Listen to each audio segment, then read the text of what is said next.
Yes, you do. And I think, a lot of people are now, even in New Zealand, keto is becoming popular, tuning into sort of low carb. But there's always, now we've got this added fat to it. So now we've replaced the carbohydrate energy source with a fat energy source. And to me, it seems like we're replacing carbohydrate treats with keto treats now, and so people are still running into trouble. They lose, 6 or 10 kgs of weight, and then they stall out, and then they say, well, keto doesn't work either. And I know you've got some good insights about that.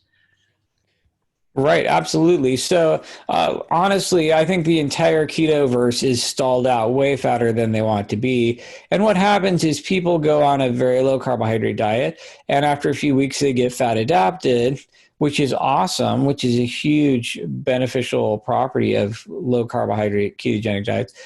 But then you run into this situation where once carbohydrates are out of the picture, it really just comes down to straight up fat balance.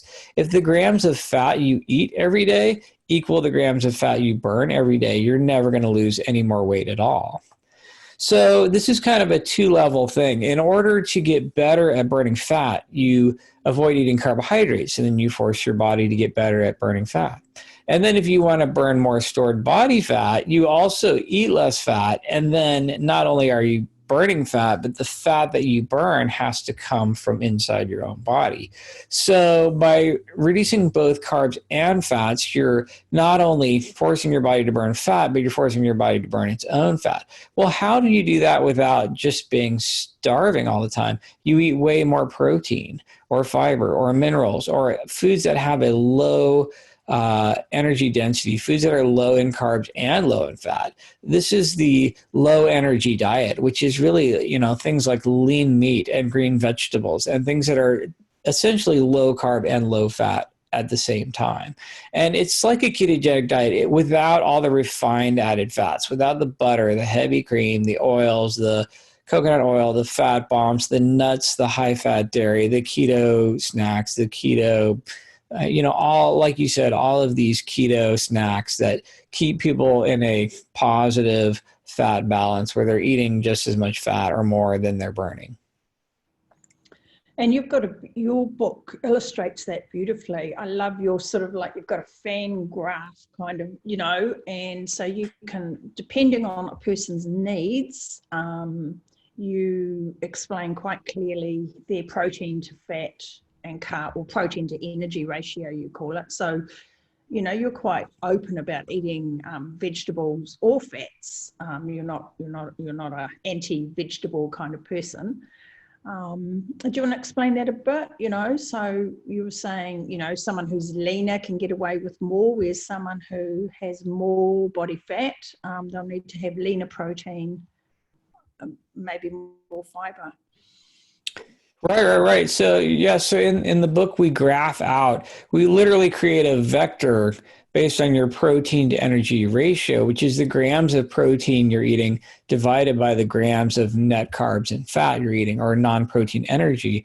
And if you're trying to get thinner, you basically aim your vector a little bit higher than you were before. You try to eat a little bit higher protein percentage at a little bit lower carbohydrate and fat intake. And of course, it's infinitely variable. If you're super lean and you're running triathlons, you're going to need way more energy. You can get away with a lot lower protein energy ratio.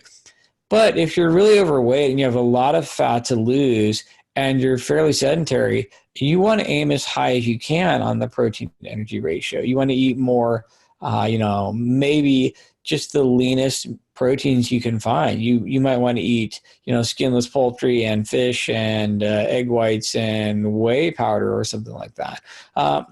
Most of the time, for the average person in maintenance, I really like sort of a protein to energy ratio of about 1-to-1. So a gram of protein for every gram of non-protein energy. And that's the kind of ratio you get with just really common hunter-gatherer foods, steak and eggs.